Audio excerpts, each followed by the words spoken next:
Hi, I'm Dottie Berry. Whether virtually or in person, I love being on the pickleball court. And I'm really excited that I feel like you're about to witness one of the most important and profound interviews that you might have heard in a long time. And that is my interview with Robyn Reeder, who is the first transgender person to play in the Pickleball US Open in Naples, Florida in April of 2021. Now, also joining me will be Lauren McLaughlin, and she is the head of broadcasting for the APP, which is the Association of Pickleball Professionals. And it is the first sanctioned tour for the USA Pickleball. So get ready. I'm really excited about this because neither one of them hold anything back. But what's most important is that we're choosing to put a human face on what a lot of people call an issue, which is transgender people in sports. But I think if you listen to the story and the person behind what you might consider an issue, you may come to a new understanding. So sit back and listen and get ready for some good stuff. Hello and welcome, everybody. My name is Dottie Berry, and I'm the creator and founder of Pickleball Forum for Women on Facebook.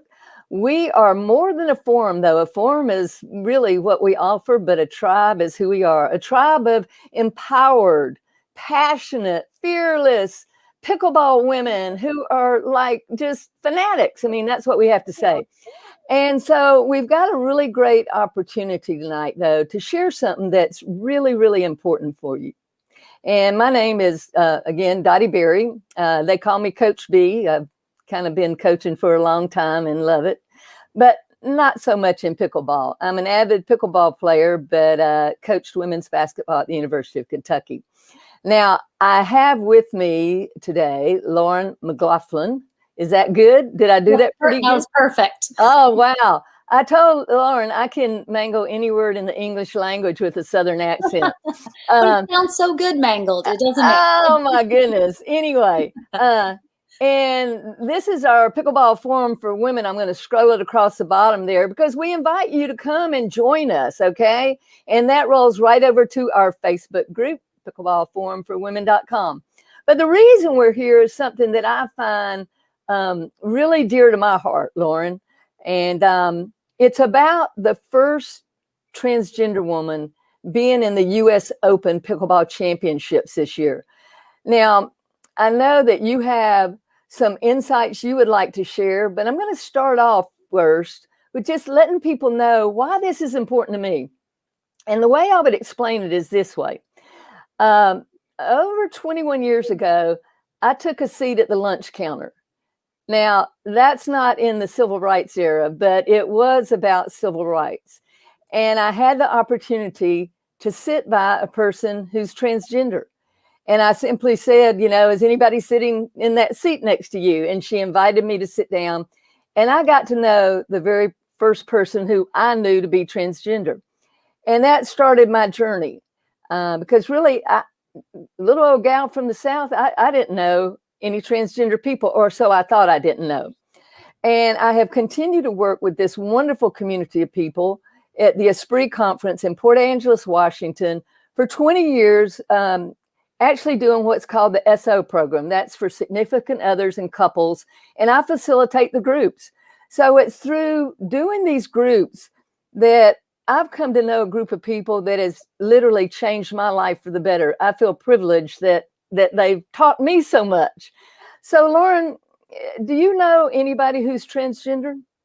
I was going to say it's actually funny that you met someone 20 years ago, because I was going to say you're probably well ahead of the curve of most of us who I was thinking about it before this evening, and I think I have met some, but I definitely don't know any personally that are a part of my life or even really acquaintances. So I'm actually really excited, and I was really glad that you asked me to join you tonight, because I'm just as much as anyone would love to be more educated on the subject, get to meet Robyn, get to chat with her, and just kind of, I want to make sure that I'm as informed as I can be, not having personally known a lot of transgendered people. So I think it's such a great conversation to have, and I am more than happy to be here. Well, I think you kind of hit the nail on the head with knowing somebody. A recent poll came out, and it says that 25% of the people in the United States actually know someone who's transgender. And that's huge, because here's been my experience. And I can't tell anybody on here how you should think or anything. But what I can tell you is my experience. And that is that knowing a person who's transgender, and I know many now, has changed my life. It's changed my understanding. So when I had that opportunity, I was sort of in the situation of you, Lauren, not really knowing that I personally knew somebody. And now I look back and I just look at how that has changed my life. When in 2005 and 6, my wife and I took a year-long journey around the United States, and we ended every email with this: you can't hate someone whose story you know. And so that's been my experience. When I know somebody and I know who you are and you have a human face, then that changes everything. And so we're just really trying to elevate the conversation tonight. I'm kind of known in the pickleball world for elevating conversations. You know, the mental game back in last spring, health and fitness in this January, putting together the forum for the women. And so we want to elevate this conversation about who are transgender people and why should they be able to play in sports, and particularly in the US Open coming up. So without further ado, we're going to go ahead and introduce Robyn here and bring her on. Okay. And thanks for being here with us, Lauren. I really appreciate it. And I look forward to some of your comments. Okay, here we go. Robyn. Hi. Hey, how are you? I'm good. How are you? Great. So, ladies and gentlemen who are watching, this is Robyn Reeder, and she is going to be the first person who is transgender to be in our US Open, our pickleball US Open. Wow, that is huge. And how did you feel about it, Robyn, when you found out this was going to happen? I was so excited. I was actually supposed to play last year, but then they canceled because of COVID. Yeah. So I was very excited.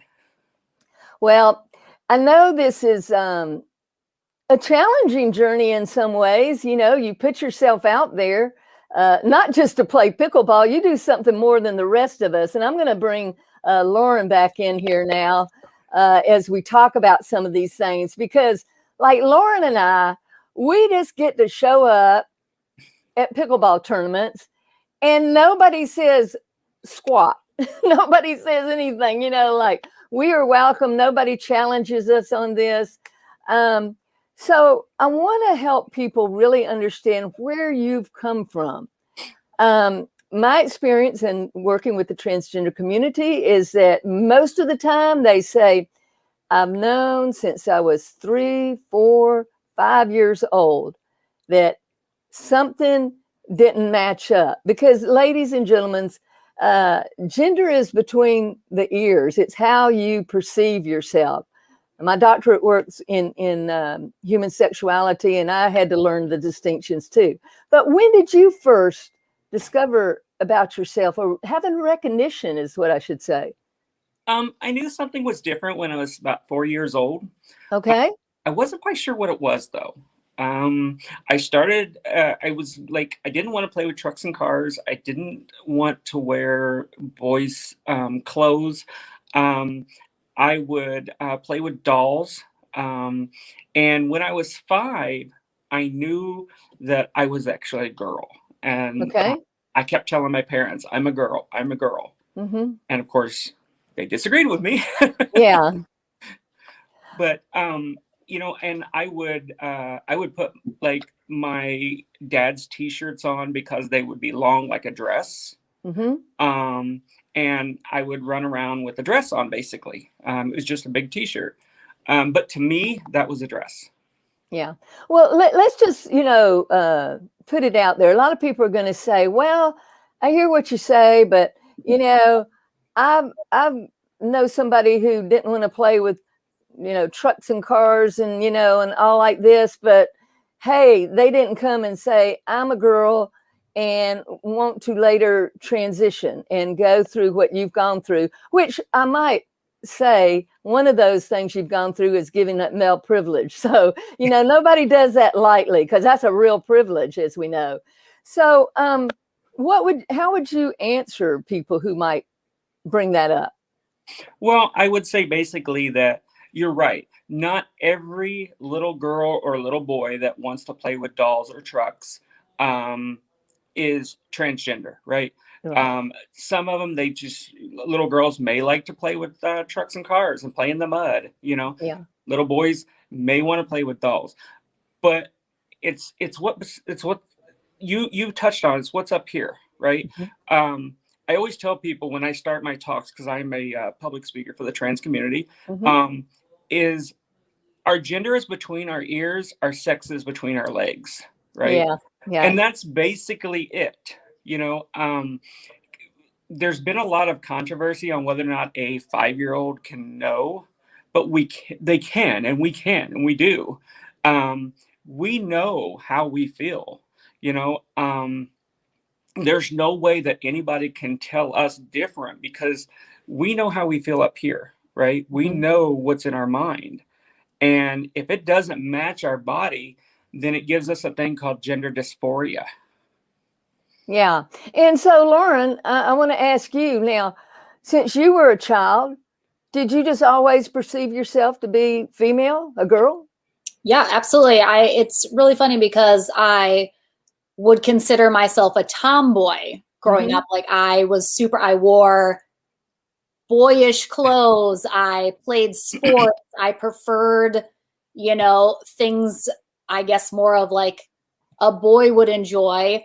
But yeah, no, I never once questioned it, never had any feeling other than, I'm a straight female. And I think it's so funny because so often, not even, just in the trans community, but the, LGBTQ community, I cannot understand Robyn's story. I can't. It's impossible. However, I can be an ally. I don't have to understand your story to know that you're a human being just like me, and I will treat you as such, because it's treat others the way you want to be treated.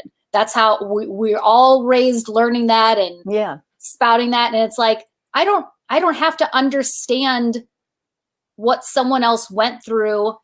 That doesn't invalidate it. That doesn't make it not correct for them. That's their experience. So mine, of course, is completely different. And I think it's, maybe the majority of people's watching experience where, like I never had a single question about anything, but I feel like that doesn't matter. Like I know mine, you know yours, and I'm not going to invalidate someone else's experience because it wasn't mine. Like that's a great point, Lauren.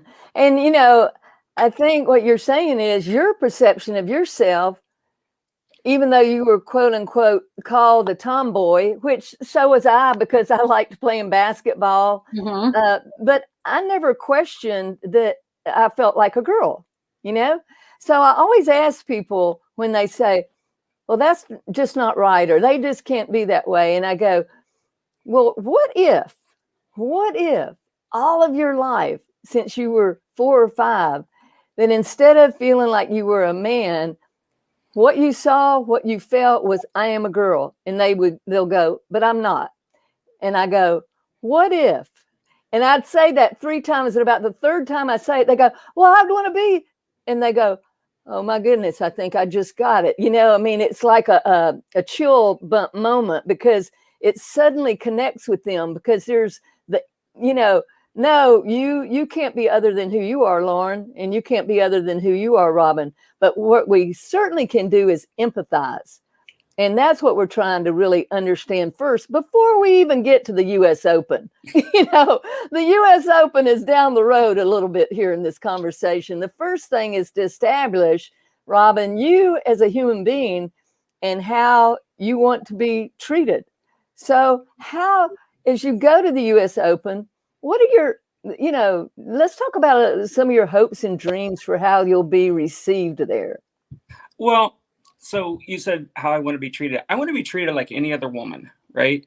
Um, I want to be treated just like any other female.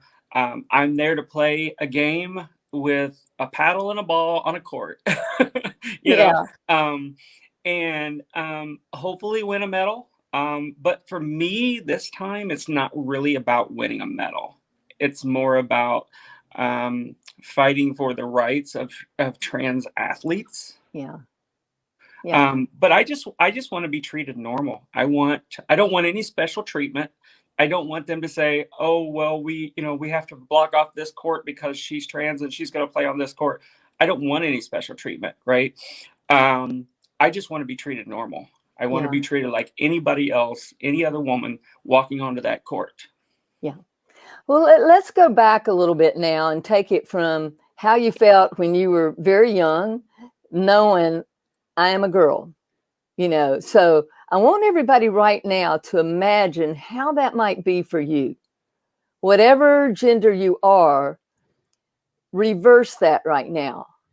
And imagine, step into that feeling of knowing that you are different from the gender that you were assigned, so to speak, at birth. And see how you might feel living your whole life under other people wanting you to not be who you are.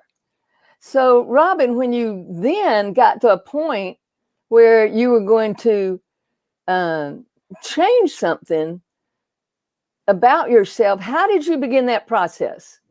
Let me back up just a little bit if you don't mind. Yeah, sure. So when I do my talks, I have a little thing I do, right? So what I want you to do is everyone, including you two, close your eyes, okay? And just imagine, okay? Lauren, you can no longer have your long, beautiful blonde hair. Now it is cut into a crew cut. You have to wear men's shirt and tie, men's shoes.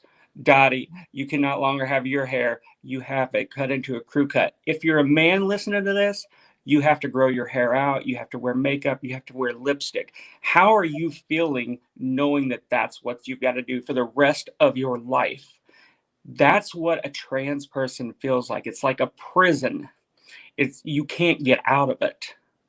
But that's how I start my talks, because it gives people this opportunity to close their eyes and just think about just that. How would I feel as a woman if I had to cut my hair, if I had to not long have nails, if I couldn't do all the things that I do as a woman, right? And for men, if they had to wear makeup, they had to wear a dress, they had to have long hair and have nails and everything. How would they feel, right? That's how I feel inside every day of my life until coming out. Yeah. Okay, so what was the question again? I'm sorry. No, you really, you stepped right into that because I'm anxious. Like that feeling was like so uncomfortable doing that exercise. I literally was like, my hair, no. And I was like, and that's the thing is like, I have a choice right now. Like I could shave my head right now if I wanted to, but it wouldn't be because like, that's not who I feel like I am. Like that feeling of knowing that like you wouldn't have a choice. It's like I didn't like that. That wasn't fun. Yeah. And think about living like that for 50 years. Yeah. I mean, you were thinking about that for what, 10, 15 seconds. Yeah. That's why I'm just like, I can't even, and that's the thing. I'm sorry, this is probably slightly tangent, but I'm like, people that say things like, especially men that say like, oh, I'll just go like, oh, I'll just grow my hair out and like, oh, I'll go play as a woman and blah, blah. And I'm like, you don't understand. Like you're missing the point entirely. Like what person is good? Like, oh yeah, you want to go play as like, are you going to change your sex? Are you going to go through all the paperwork to change your gender on all of your government IDs? Are you going to do that? Are you going to take hormones? Of course not. Because to them, it's like this superficial, oh, I'm just going to change. I'm going to put a skirt on and grow my hair out long. Like that's how limited people feel in like their definition of genders. They make it like it's a joke. Mm-hmm. Right? Mhm. Like, oh, I'm just going to do this and it's going to be funny and, you know, I'm going to get a laugh. And that's not it, though. Yeah, it's a being. Like nobody, like you said, Daddy, like nobody goes through this for funsies. Yeah. You don't have There's a lot of other ways you to don't have fun. major surgeries, go through Right. all this hormone therapy, all this. Like it's, I imagine it's been hell going through that, Robyn. Like it wasn't a you know, a fun experience to have to go through that, but you're doing it with the end goal of, you know, being your true self. And it's like people, you don't do that for just, oh, because I'm gonna be Just a boy for or I'm gonna be kids, a girl right. now. Like, no. You know, and it's interesting. I've been with 3 different doctors throughout the world during male to female surgery. And to see that person wake up the next day, really just with tears, with emotions that I can't even describe to you, because they are finally in sync with themselves. And the question I always get asked is, why do people want to change and be somebody else? I said, they don't want to change. They want to step into who they've always known themselves to be. And that's just finally, you know, pulling everything together. That's not a change. The change is what they've had to do for so many years, for 50 years. Imagine, Lorna, you going back to what you were saying, the stress that would put on you to live as somebody other than who you are for 50 years. Now, we've got a question here, Robyn, before we go to some other things. But how's your relationship with your parents today? And thanks for sharing your story. My mom passed away in 2009. Oh. My dad, I don't have any relationship with my real dad. I haven't in many, many years, a lot of reasons. My stepdad, which was my dad for 26 years before he passed away in 2006, we had a great relationship. My mom and my dad both knew. My mom, I call my dad my stepdad my dad, but they both knew. They both knew that I was trans and that I felt like a girl and wanted to be a girl, and that's who I needed to be. In 1998, I actually started transitioning for the first time.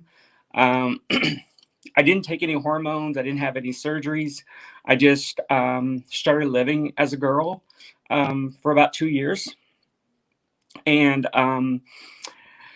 things happened and I had to detransition, but I worked as a girl. I lived as a girl. I was basically a girl for 2 years, and it was the best 2 years of my life at that point. Like, and in 2017, it came to an end. I couldn't do it anymore. I was ready to kill myself. Yeah, and Robyn, you know, what you just described is not unusual at all. Your story is special and your story is unique. And it's so similar to the stories I've heard for 21 years of people, you know, sharing that they would live for a while and then they would go back, and they talk about, it's called burn the clothes day. You know, they would go and throw the clothes away. I'm never going to do that again, because people have been so hard on them.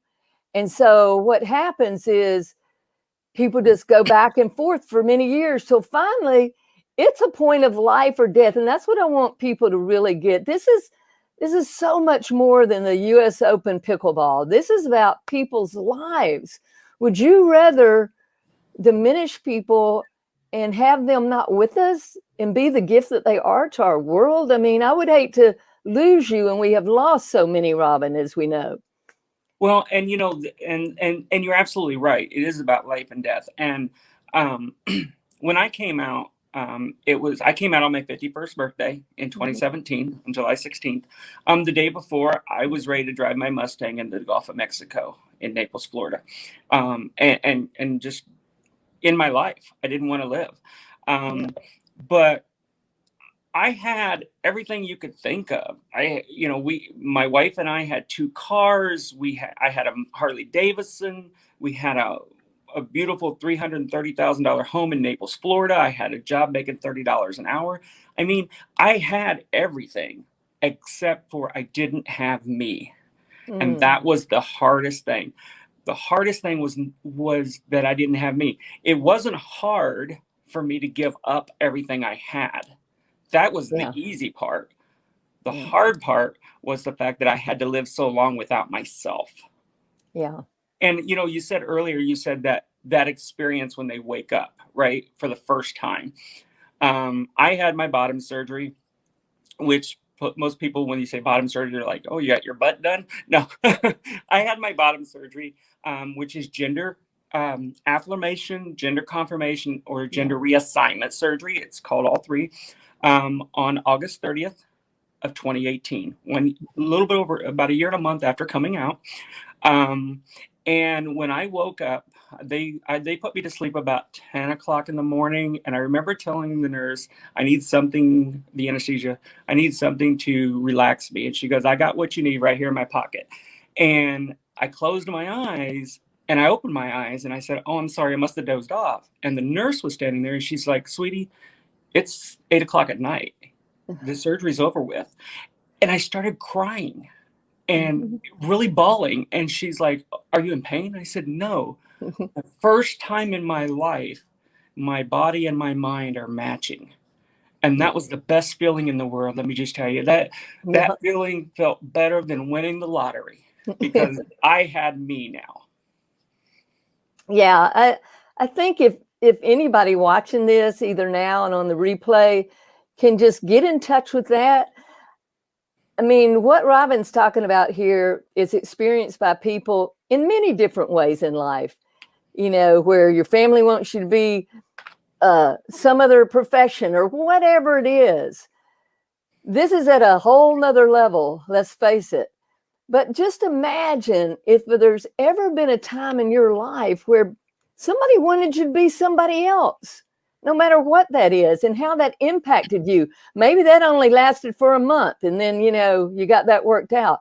50 years. I mean, there's just nothing like this unless people can begin in their own small way to put themselves into 1 inch of your shoe. That's all I'm trying to get them to do. They can't get in your shoes, but 1 inch of your shoe. So, Lauren, as you sit here and listen to Robyn talk, what goes through your mind? Well, it's so funny because I feel like, I feel like so many people, for some reason, they think like you come from another planet, Robyn, or we can't possibly relate. Like you're transgender, and I'm not like you're so different. And I'm just like, no, we all experience all the same things as human beings. And it's like the ways that we're different are so small in compared to the ways that we are the same. And it's like, if people can't listen, and like you were saying, I had everything. I had, everything that I could ever want, but I didn't have myself. And I'm like, everyone can relate to that. How many people in life talk about, I had everything money could buy. I had the job, the car, the family, the whatever, but I wasn't happy. Something was missing. Like I didn't, it's everybody's had some experience with that, or being trapped in a situation that they didn't think they could get out of, and how freeing it is to get out. Like we all are so alike. People want to create this divide or this big chasm between people that are different than us. And yes, we absolutely are different, but the human experience is so similar across the spectrum, no matter who you are. If you're a human being, we relate a whole lot more than we don't.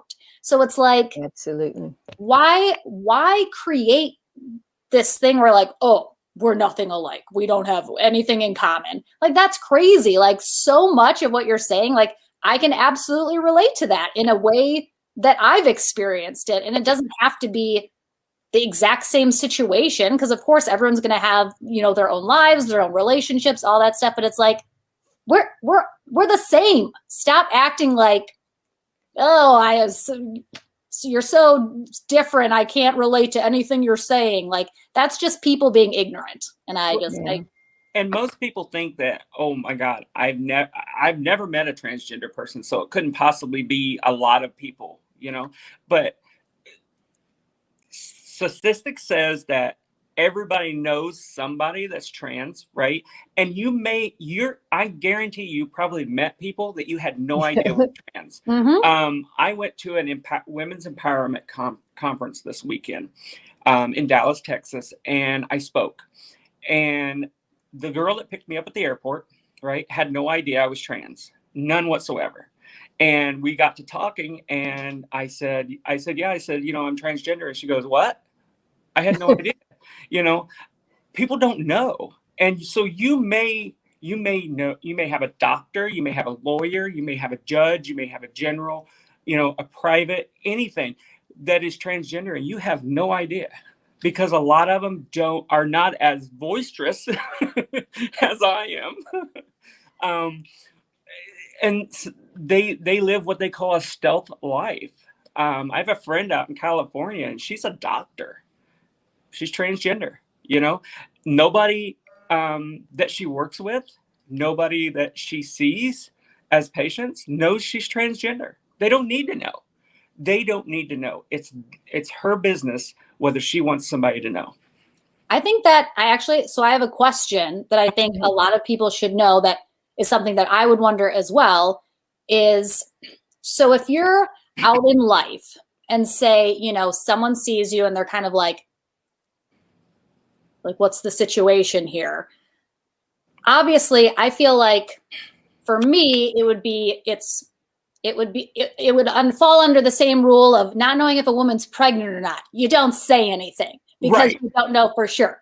Right. So is it more of a, people should literally just be like, treat me as another human being until I tell you, my pronouns, or listen to what I'm saying. Don't just be like, I assume it would be extremely offensive to just be like, are you a man or a woman? What are you? Which I'm sure you've had happen to you. And I'm just like, I feel like that's the things that people need to be educated on, where it's like, don't do that. This is a human. How would you want someone to approach you about that? So what as a transgendered person would you say is a general kind of follow this as a guideline when you're meeting someone maybe you're curious about but don't know? What would you say? Well, let me start by saying I've been very, very lucky. From the day I came out, nobody ever knew, right? I had one guy on an airplane, a flight attendant, and he actually heard me talking to the people I was sitting with about being trans. And so he got very rude about it, right? But that's the only time I've ever had an issue. So I've been very lucky, but not all trans people are that lucky, right? So you're right. It's just like if you see a woman, right, and she has a little bit of a belly, you don't go up and say, are you pregnant or are you just fat, right? You don't do that. It's just not, you don't do it, right? And so you don't do that with a trans person, right? If you even suspect, right, you just go on about your business, right? Because you never ever want to out what we call out a trans person. And if you have, Lauren, let's say that you have a friend that's trans, right? It's not your place to tell anybody else that you have a transgender friend. Sure. I hate that when somebody says, oh yeah, I have a transgender friend. That's like saying, oh, I have a friend that has one leg, or I have a friend that doesn't know drive a car. I have a friend that does, I have a friend that wears glasses, right? No, they're your friend, right? Yeah. So you never ever want to out somebody. Now, it is okay to say, what are your pronouns? I work in a photography studio.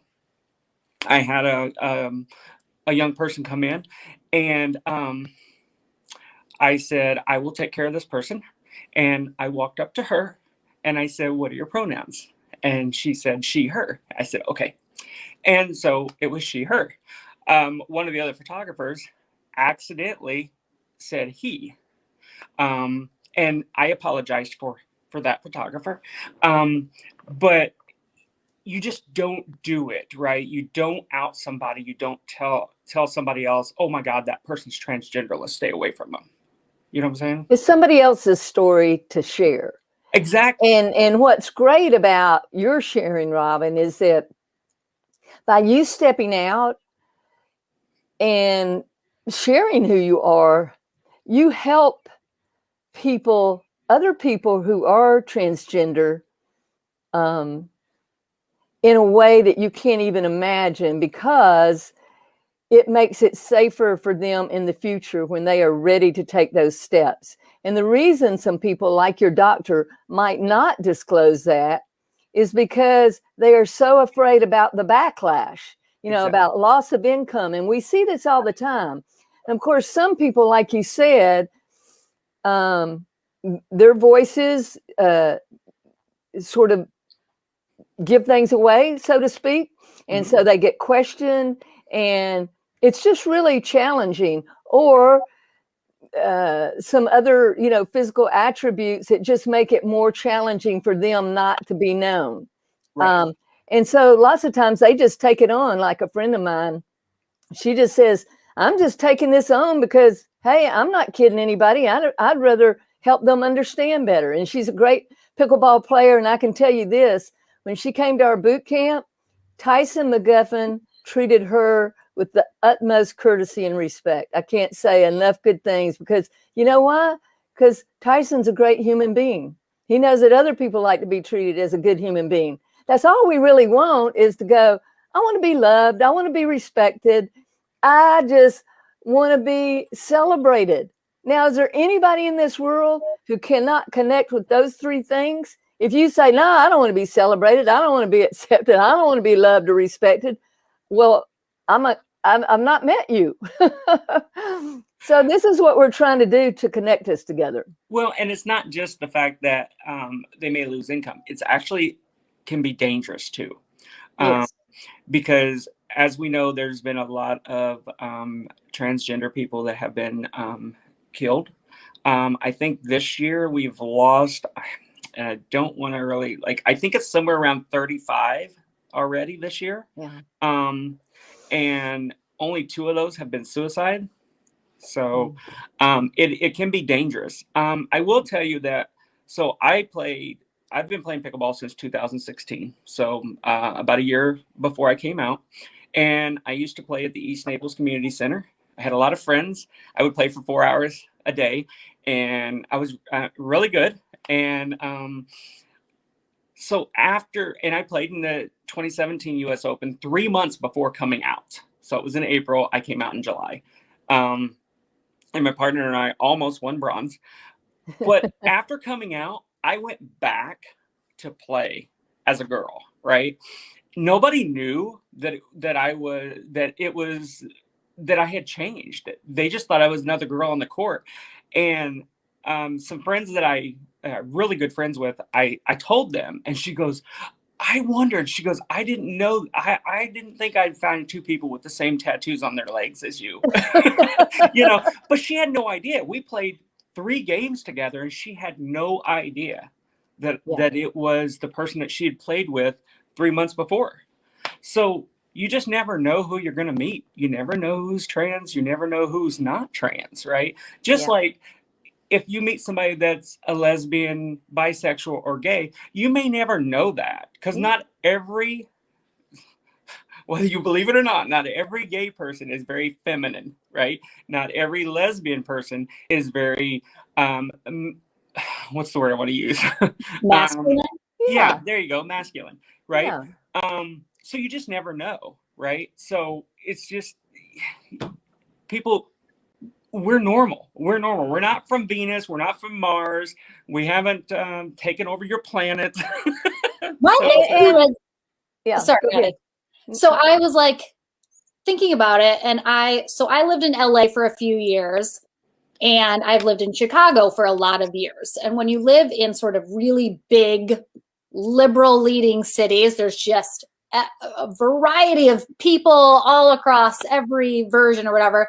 And I'm just talking like who they are as a person. I'm talking, you're walking down the street and you just see someone in like head to toe, like feathers, or just like the most outrageous outfit you've ever seen. And I just got to the point where I was just like, yep, cool. Like, you do you, like, awesome. Like what that person is doing, wearing, being has no effect on me personally. What is that person that create, like, do I need to say, I don't need to do anything about that.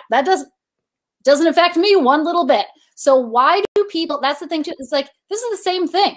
Like, why do people feel the need because another human being is different than them or somehow threatens something they feel about themselves or whatever? Like, why do you feel the need to go out of the way when that has literally no effect on your personal life? Because it threatens their masculinity. Right. And I'm going to talk more about men because probably 90% is men, right? Oh, it yeah. threatens their masculinity. Right? Oh my gosh. If this person is trans, could that possibly be what it is for me or a friend of mine or whatever? You know, me coming out, right? Me changing my name and all my documents, my birth certificate, everything. Going on hormones, going on blockers, testosterone blockers, me having my top surgery, which means having my breast done, me having my bottom surgery, doesn't affect anyone else except for me. Yeah. And, you know, this is one thing we want to address because this has been a question people have. Oh, my goodness. This person is a man with man's strength. And what they don't understand is that when you start taking hormones, female hormones, your strength and a lot of things change. So talk to us about that again, because those are legitimate questions that, and we always say a sincere question will be answered sincerely. So go for it. So when a trans person comes out and they decide to transition, let's just say male to female, okay? So that means that they were born with a male sex, right? Not necessarily male gender, but male sex, and they're transforming to female. So and not necessarily a lot of male hormones necessarily. That, you know, right. that's another issue. It could be or could be not. When I came out, my testosterone level, right, was 630. Okay. My estrogen level. So every woman has testosterone in her body, whether you believe it or not, your adrenal glands, because you have to have it for your brain, right? And every man has estrogen in his body. Okay. Whether they want to believe it or not, they do have some estrogen. So my level was 630. My estrogen level was 20. Okay. My doctor put me on testosterone blockers. Okay. And what that does is that blocks the production of testosterone from the testicles. Okay. And he put me on estradiol, which is female hormones, which is estrogen. Okay. So that's going to put, so since we're taking away the testosterone, we have to replace it with something. So we replace it with female hormones. Okay. Within 4 months of coming out, my testosterone level went from 630 to 140. My estrogen level went from 20 to 290. Okay. 2 months later, my estrogen level was 950. And my testosterone level was 10. Okay. Wow. So we took away the testosterone, right? And we replaced it with estrogen. So before coming out, I could play for 4 hours and it didn't bother me. I could lift 250 pounds. I could bench 250. After being on the hormones for about 6 to 8 months, I could only play for maybe an hour and a half, 2 hours, if that. And I was exhausted, right? I didn't have the stamina that I had before because of the testosterone missing. And I can't only bench about 75 pounds now. People say, well, what about the bone structure and stuff like that? Well, I will tell you that not every man has manly bone structures, right? Just like not every woman has a female bone structure. Let's face it. So that's what the testosterone leaving the body does. It gets rid of the muscle mass that you have. It's funny because people look at, I post a lot of pictures of before and after, and I have this one picture where I was in where was I? I was in Mexico, and I got my foot up on a, and this was in 2013. I had my foot up on a senior frog, big frog guy, and you can just see my arms are huge. Right now, my arms are like tiny. Like you look at the arms versus the arms I had in 2013, and it's amazing that there's just so much difference. So it's really funny that you bring up, as we're getting into like the transgender females in sports. So here's my biggest issue with this entire argument about it's a man playing with women, it's not fair. So that entire argument is based in the blanket statement that men are better than women at sports. Just doesn't matter what it is, who you are, what you look like. If you're a man, you're better than a woman, which is bullshit. Because I will tell you right now, sister. I have a guy friend. I will kick his ass at literally any single physical sport activity that exists. I'll kick his ass. And the thing is, like, that entire argument is preposterous.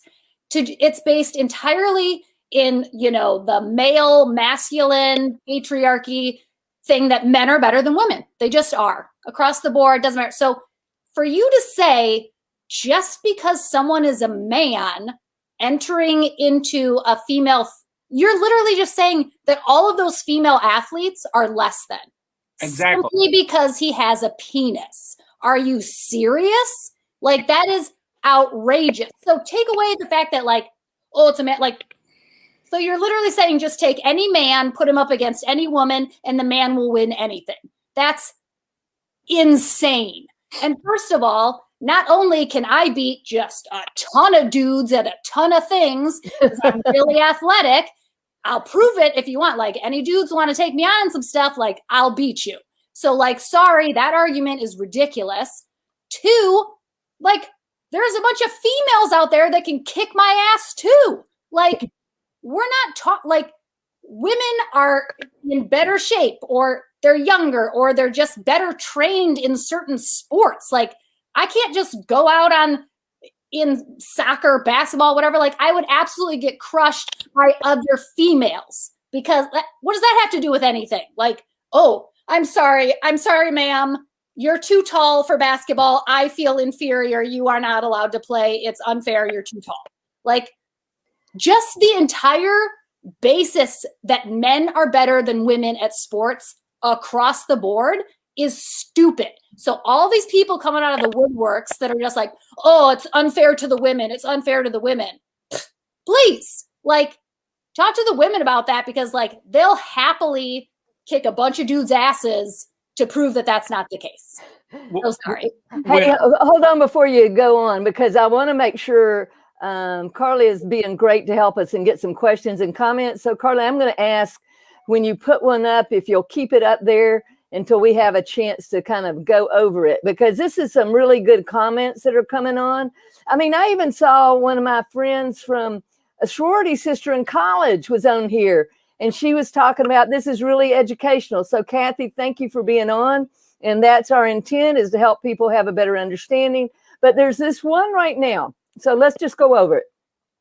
How do you ensure that the playing field is maintained? Is there something you would suggest in regards to estrogen and testosterone levels? I understand the science. I guess my question is more, is it fair to ask a trans person to prove they are truly transitioning or have transitioned using science and physical appearance, of course? And so that kind of brings us to a good thing we want to talk about. And I'm going to bring it up here. Let me just add it to the stream. And that is the rules that are now in place because of you, Robyn. Yes. But Lauren, let me just say, I loved your last words and talking about we make assumptions that women just can't do it as good as men. And that's absolutely not true. Sometimes it is, sometimes it's not. Who knows? The thing is, too, we're talking, like, if you're talking about athletic ability, that's a skill, that is entirely different than talking about a contact sport. Because like if we're going out and we're playing football, like I'm pretty sure, Robyn, you could just absolutely like take me out across the entire field. Like there's certain things. No, trust me. You think your arms are little, but they're still bigger than mine. Trust me. So I'm just like, it completely depends on the sport as well. Like, is there something to a absolute physical contact sport between men and women? Yes. But like when it just comes down to skill and athleticism, like get out of here with the men are better argument with me. I can't. Well, and with this, let me just say with this is a lot of people are saying, and let's just bring it up where it is so right now there is a bill that is being passed in different states and everything that wants to ban trans women, trans girls from playing in girls' high school and middle school sports. When a trans child comes out as trans, and it's a girl, they come out as a girl, they put them on puberty blockers. Now, we all know what puberty I'm going to bring you back up right now so we can really hear you talking about it. And we'll go back to the rules for the U.S. Open, okay? So they put them on puberty blockers, okay? That blocks puberty, okay? When a boy goes through puberty, they get muscle mass, they get everything that they will have for the rest of their life, okay? When a girl goes through puberty, right, she starts developing breasts, has a period, and stuff like that. Or so, maybe not. Or maybe not. Come exactly. You know. But so when they put a trans girl on puberty blockers, it blocks that male puberty, right? So now the testicles, let's just be honest about it, are not throwing that testosterone into her body, right?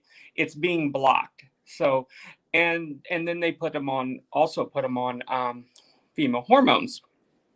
But so when a athlete in high school or middle school are competing, they're not, even if they do still have their penis, which they would until they're 18, right?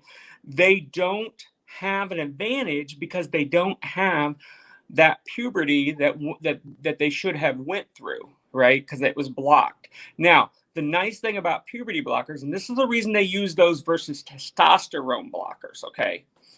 Puberty blockers can be undone. Okay, testosterone blockers cannot. Once you're on testosterone blockers, your testosterone can go back up if you stop taking it, but a lot of things happen. So you can no longer reproduce, right? You can't have kids or anything like that. So that's why they use puberty blockers for young people and kids under the age of 18, because they want to make sure that if something happens that they change their mind or whatever, right? And that can happen. Let's just be honest, it can happen. We're all humans. That they can stop those puberty blockers, and then they'll still be able to have children, reproduce. And when a trans man goes on puberty blockers as a child, right? It eventually will stop their period. Okay. But if they come off of those, right, then it'll start back up. So that's why they use puberty blockers for children and high school students and stuff like that. Now, when you're in high school, you're pretty much past that puberty stage, per se, unless you're a late bloomer, which I know a lot of people that have been. So at that point, they would decide if they're going to do testosterone blockers. And back what you were saying a minute ago, Lauren, before coming out, right, I used to play against girls all the time, and they would kick my butt in a heartbeat. Like, I got beat by a lot of girls, right? Me and a friend of mine, we would play, and we would take on two girls, right? So it would be two guys and two girls, and we got our butts kicked just the same as we kicked butt, you know? So there is no advantage. That's what I'm trying to explain to people. That's why I try to explain to people all the time. There is no advantage, right? Now, you take a guy, right? And he says, oh, I'm just going to throw on a dress and I'm going to put a wig on and I'm going to say I'm a girl so I can play. Okay, well, maybe he has a little bit of advantage, but I mean, it depends on who he's playing. I mean, if he's playing you, Lauren, I'm thinking just from you talking, I don't want to play you. Yeah. I want to play because I want to learn. I don't want none of this. Hey, Lauren, I want each of you as a partner. That's what I want.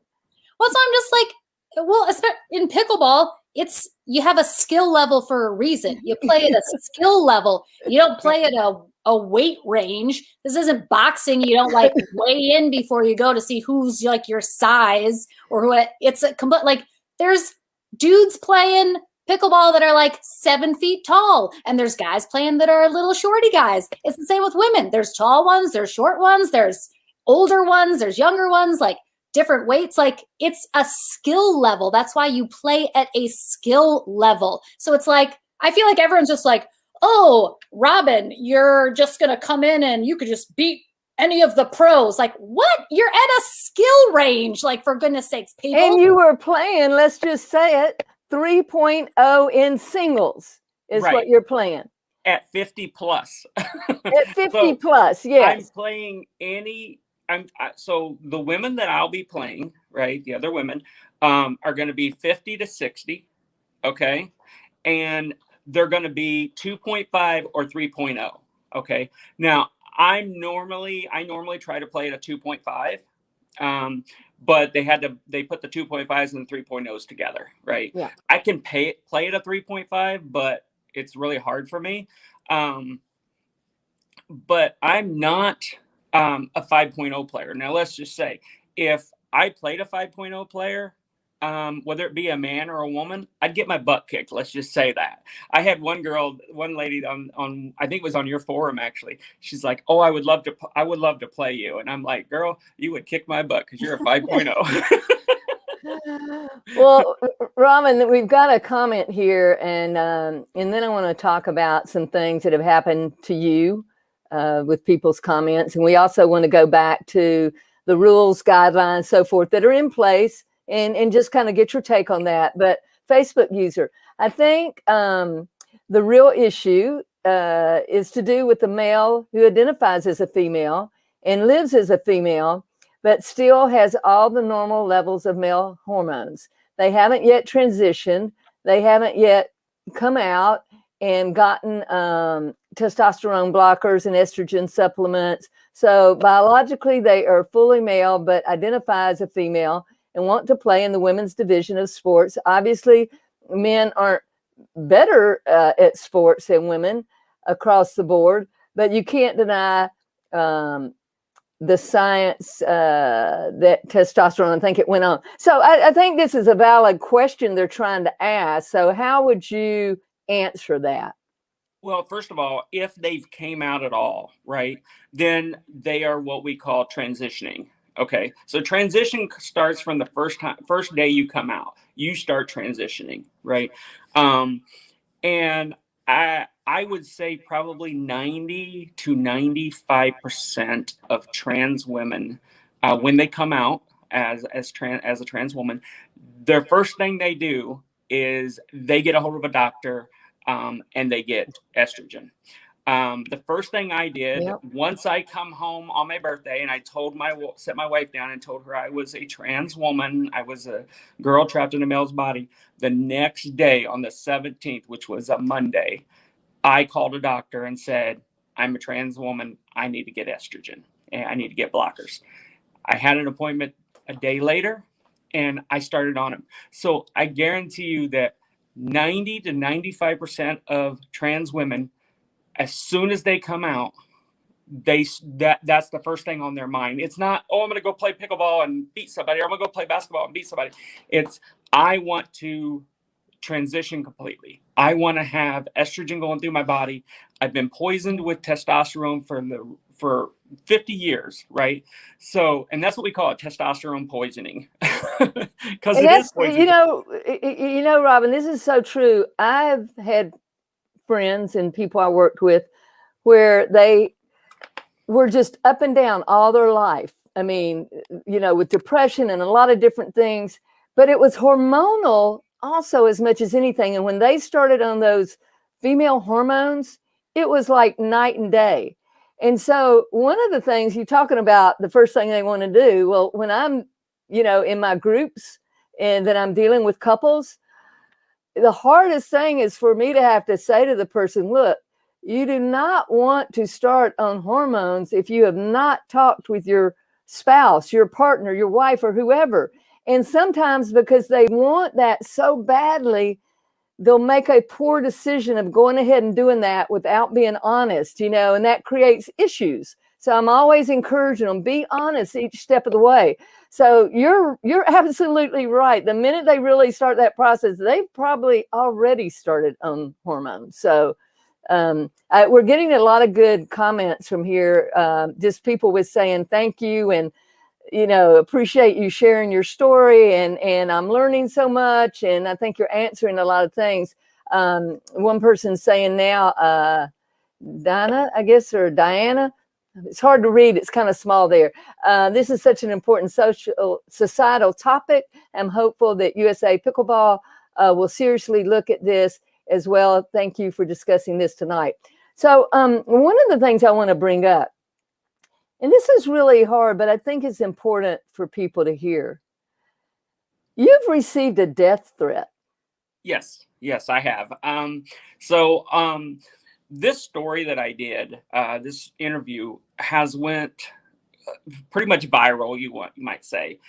It's been played on over 50 news stations in over 30 states. It's been played in 2 different countries. And yes, I have received a death threat. And I have reported that to the U.S. Open. I've been on the phone and on the computer with the U.S. Open. Because of this, they have come up with new rules, and you actually have those. You can pop those up if you want.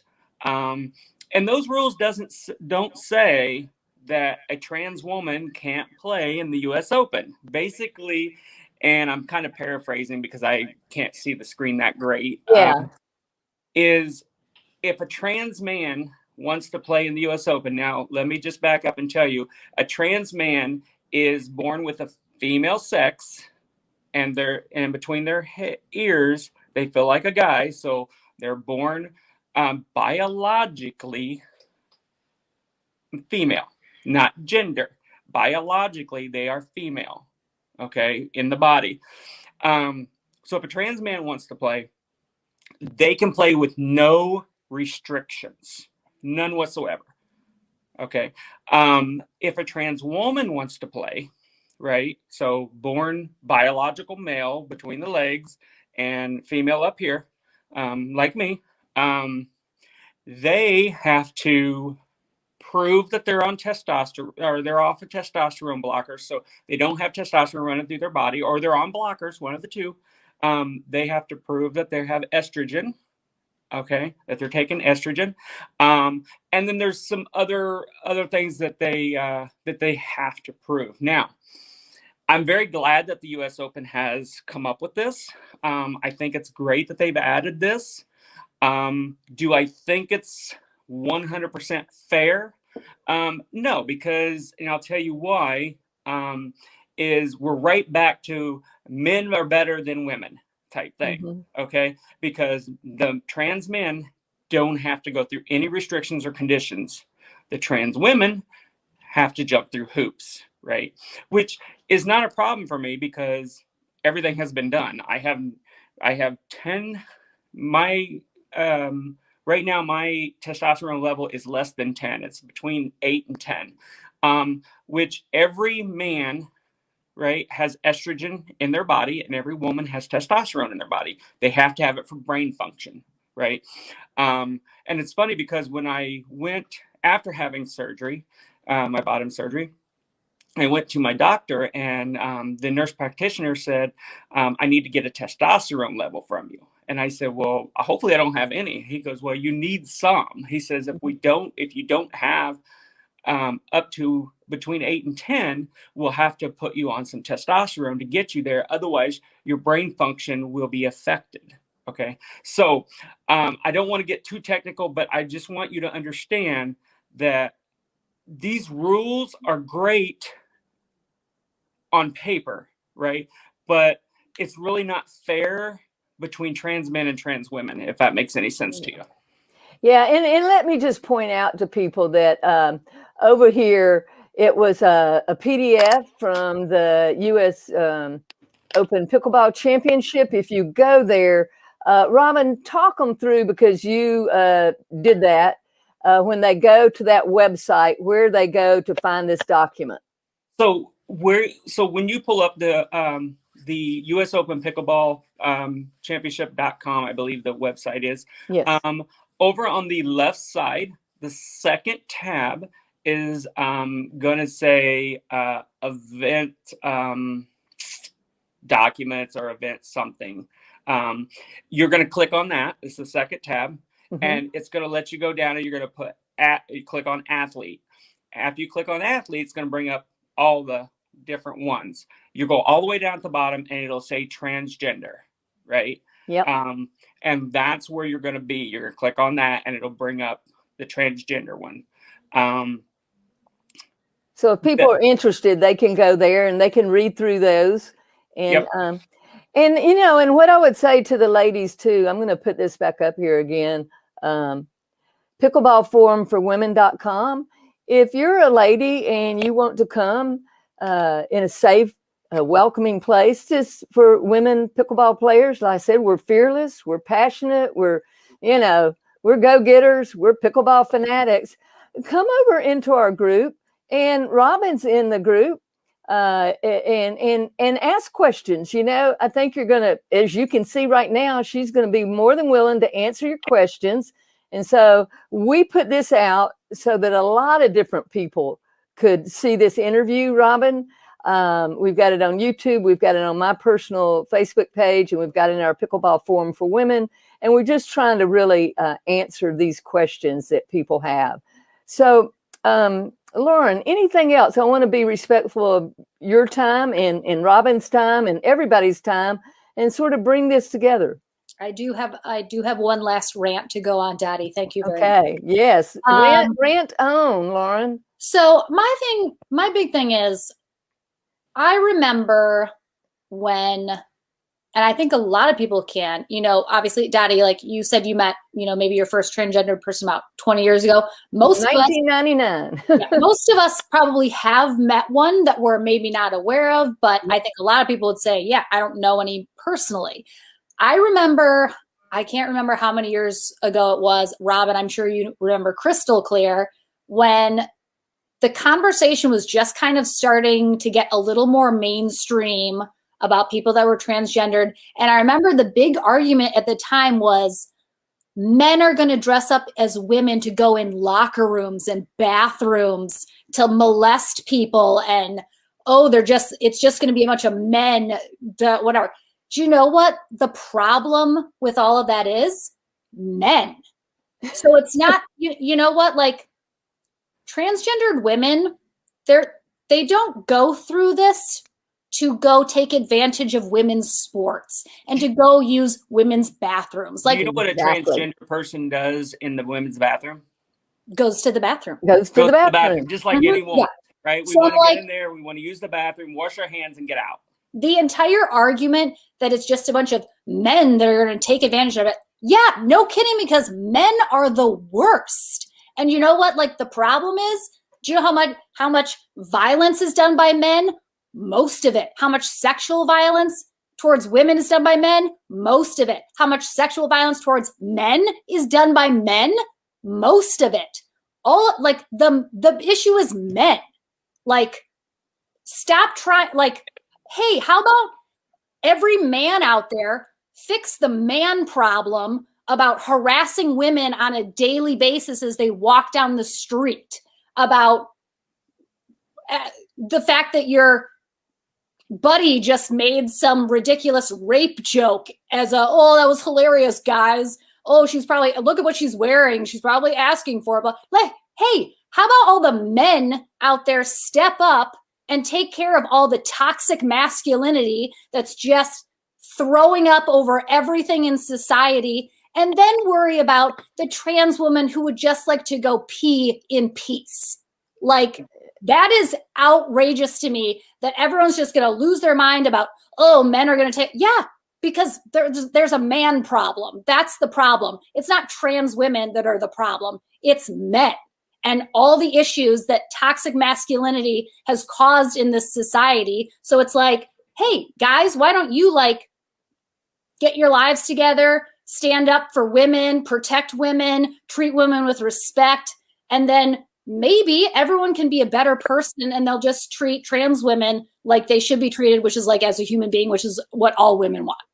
Right. And if you go back and you actually look at the police reports and stuff where it says that a transgender woman did this or did that, if you actually look, it was a man that just put on a dress. And at the end, once he was caught, he said, "I'm not a female, I'm just a male." Right. So it's just men that want to do that are causing the issue. And you're absolutely right.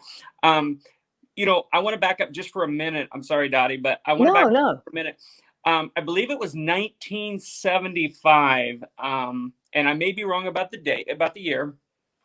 There was a trans woman, Renee Richards. I don't know if either one of you know that name. Oh, yeah. She won the U.S. Open in tennis. And she was the first trans woman to play in the U.S. Open in tennis, and she won. I think, if I remember right, they ended up taking that title away from her. And so we've been through this before, and all this have been talked about before. Now we know a lot more than we did before. Okay. So let me just tell you this, and I'm not trying to get technical, but let's just talk about it like this. When two people conceive, right, and a woman gets pregnant, right, all babies, whether you want to listen up, men, whether you want to believe it or not, all babies before the 11th week are female. Exactly. Female. When the nature's intention is to be female, it's not until the bath comes that whether they want to believe it or not, they were female many, many times ago. But what happens is if the woman releases estrogen, right, the clitoris stays a clitoris, the labia stays a labia, and the ovaries stay ovaries. Now, if she releases testosterone, the clitoris will turn into a penis, the labia turns into a sac, and the ovaries turn into testicles and fall down into that sac. We know this how? Well, one way we know this is when you give a trans man, okay, so born biologically a woman in the sex, you get a trans man testosterone, his clitoris starts growing into a tiny penis. Okay. When you give a trans woman, take away her testosterone and give her estrogen, her testicles go back up into the socket where they came from. Okay. So a lot of people don't realize that. They think, oh, well, you were conceived a female, you were conceived a boy. Well, no, when you were conceived, everybody is female. That's right. It's a great point to bring out, Robyn. I used to do a talk on what is a male and what is a female. And by the time people finished in that hour talk, they were questioning everybody that was in the room. I mean, there's just so much that we don't know and understand, and that we haven't been taught. So you've been great for giving some of this. That's just a golden nugget piece of information right there for people to understand. And one other thing too is it is no one's business what is between anyone's legs. I shouldn't ask Lauren. I shouldn't ask Dottie. They shouldn't ask me. It's nobody's business. What's between my legs is my business. What's between your legs is your business. It's nobody's business. You don't walk up to somebody and say, Are you a man or a woman? What, do you have a penis or a vagina? It's none of your business. It's none of your business. Unless you're going to have sex with me, it's none of your business. Let's face Yeah, it. yeah, exactly. Yeah, I think we could do several more sessions just on human sexuality and everything that we've been talking about. And we're really excited to have hosted this conversation. That's what we call it, a conversation where we can come together with dignity and respect and just and Lauren can rant. I mean, we got to have a place for Lauren to rant. Woo, woo, woo. It's got to go somewhere, guys. Yeah. Hey, Jan said something a minute ago. Pop that one back up for us if you've got that. I want to be supportive of Robyn and what you're accomplishing. I know it's not easy. Thank you for sharing your story, and glad you're a part of our pickleball community. Thank you, Jan. That's great. She's part of the Pickleball Forum for Women. So sweet. And we're glad as our Pickleball Forum for Women to be on the cutting edge of things. We like to bring the important conversations to be talked about respectfully. And I can say this, in our group, everybody's been very respectful. Some people just go, I don't understand. I'm not sure it's fair. That's a fair thing to share in a respectful way. I mean, absolutely. And you have, as a human being, right? As a human being, we all have the right to have our opinions. We all have the right to agree or disagree, right? Yeah. But it's how we voice that, right? Are we going to be disrespectful? Are we going to be rude? Are we going to be hateful? Or are we going to try to, and I hate to use the word educate, but try to basically educate ourselves, right? And that doesn't mean that you're not educated. That means that you don't know everything there is to know about a trans person. Because I guarantee you, if I ask 10 people, right, probably one can tell me everything there is to know about a trans person. Yeah. I can't. That's for sure. And we've been on this for what, an hour? And we're going to get Lauren.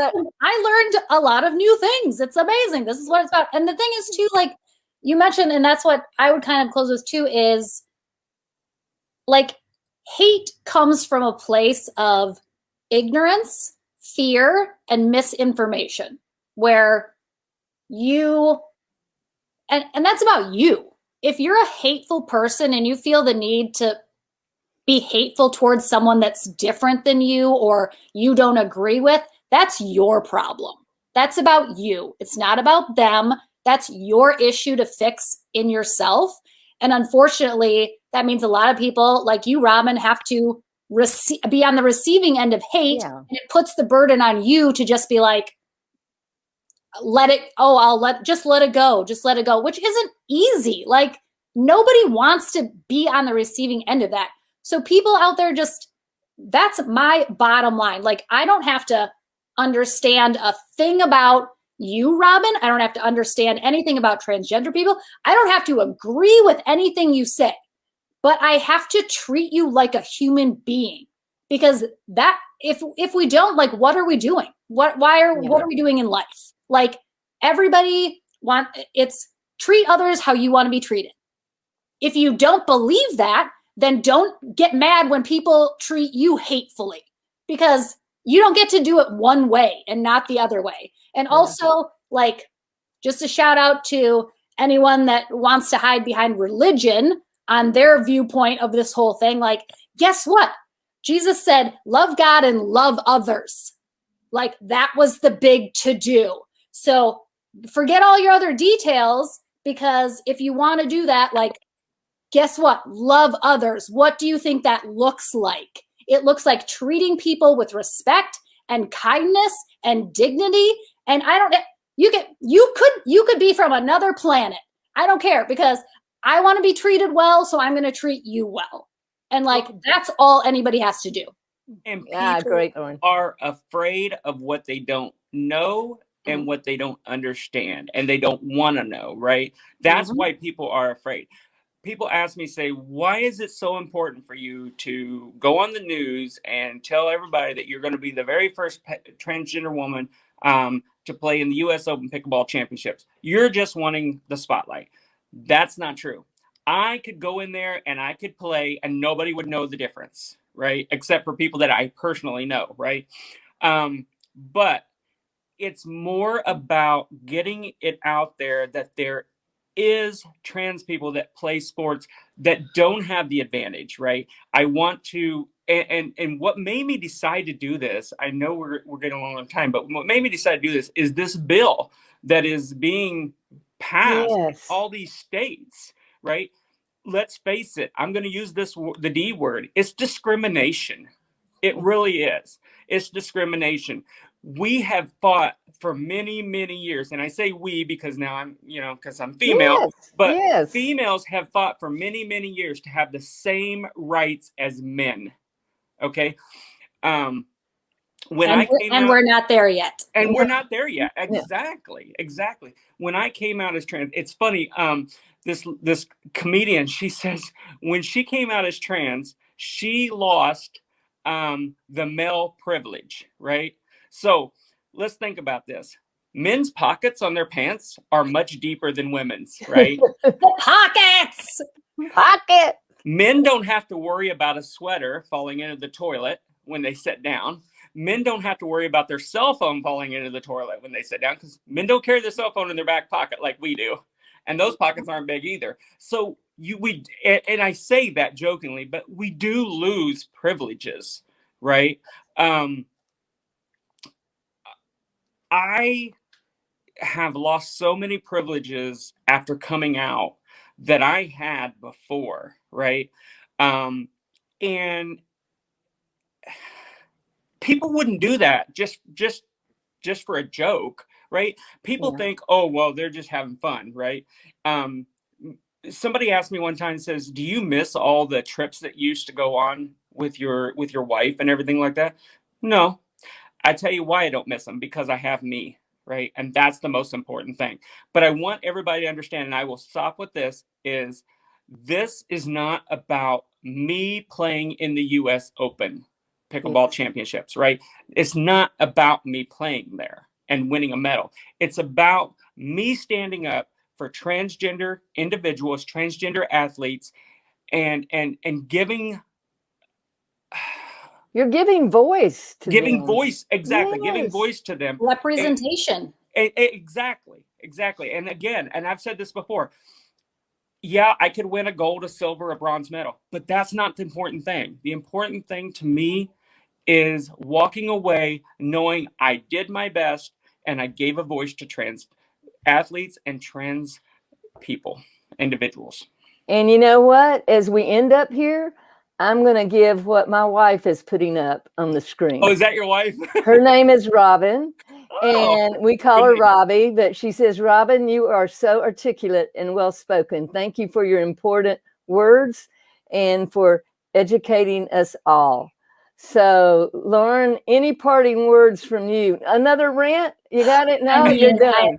There's so many rants, guys. I could just go. Hey, next time we're all at a pickleball tournament together, we're going to get together and have some rants. But what I do want to say is I love something you said about the men talking to the men. I know some wonderful, wonderful men, and I want to acknowledge you all. And what I want is for you to get out there and start calling out men who are bringing harm to women, who are being hate, filled, because we're all humans. And when I see somebody really hating, you know what I say? I say, oh my goodness, they need a lot of love, and I got a lot of love to give. So let's give them some love. Help all of us come together, because this is so important right now. Yeah, Robyn. And I want to say, and I want to piggyback off what you just said, Dottie. There are some really, really great men. I've had as many men that I've had that have been very rude, right? Let's just face it, they have been rude. And I won't go into everything they said, but it's been very, very rude. Thankfully, I have a thick skin and it doesn't bother me. But there have been just as many men that have said to me, I would play across from you or next to you at any time. Yeah, that's awesome. Well, listen, again, thank you. Too, just on a positive, non-ranty note. Yes. just thank you, Robyn, because again, it's not easy putting yourself out there, and doing that is going to get stuff coming your way. Yeah. And so just appreciate you so much and sharing your story. And I just like this whole last year I've just made a personal commitment to really I have grown up extremely privileged as a white straight woman in America, even though I am a woman. I mean, that's like literally just one step down. But I grew up, in a very white area. I didn't have a lot of people of color as friends at the time. Didn't know gay people growing up that I knew of, certainly not transgender. So I am very much holding myself personally responsible for educating myself and getting to know people like yourself, because I don't want to just rely on things I hear, or we started the entire thing. You're a human being. You're a person that I relate to way more than I don't on anything. And so just thank you. And I thank you for having me be on here and ranting and all this good stuff, because it's so important for all of us to understand the situation. And once you know somebody, know their story, all that stuff, like you said, Dottie, like you can't hate somebody, which I will take I do heavily dislike some people that I know, but they're not like friends of mine. So, it's a slightly different issue. But Robyn, like, again, like, someone might be like, well, transgender people, but then like have a conversation with you, and they're probably going to have a hard time feeling the same way. Well, and that's the thing is, I welcome anybody to honestly ask questions, right? Don't ask a question that is going to be hateful, that is going to be mean, right? And that you're doing it just for spite, but honestly ask questions, because I will answer any question. I am not a shy person, as you can tell. And I'm not a quiet person. I'm very outspoken. I have spoken at Columbia University in New York City. I've spoken at churches. I've spoken at a women powering event, everywhere. So please, please, please ask questions. And I want to thank Dottie and Lauren both for having me on here and giving me the opportunity to talk. You guys are both amazing. And I would love to play across from you or next to you. Hey, we'll make it if you're all fine happen. Getting beat. If you're fine getting beat, Robyn. Yeah, I'm okay with getting beat. Okay. Well, you know what? All we need with the three of us is one good guy, huh? Yeah. one kind, gentle guy that'll dare to play with us three. Who's cool getting beat by who's cool getting beat by women. There you go. Anyway, it's awesome. So what I'm going to do now is end our broadcast. Thank you again, everybody. I'm going to put it up one more time. You see it scrolling across down there. You see our names. So Pickleball Forum for Women. That will redirect you over to our Facebook group, and it'll ask you a couple of questions so that we can allow you to join us. But we really welcome the opportunity for women to gather and support one another. That's really what we're doing, is having a women supporting women space. And as we've continued to say, is men, yes, you did create the game of pickleball, but women, you are the secret sauce, and what you're building is community. There ain't nothing like it that we're building. So thank you all, and I'll end it now, but you all hang around so I can tell you goodbye. Thanks, Daddy. Okay, Bye, thanks everybody. so much, you all. Bye for now, everybody.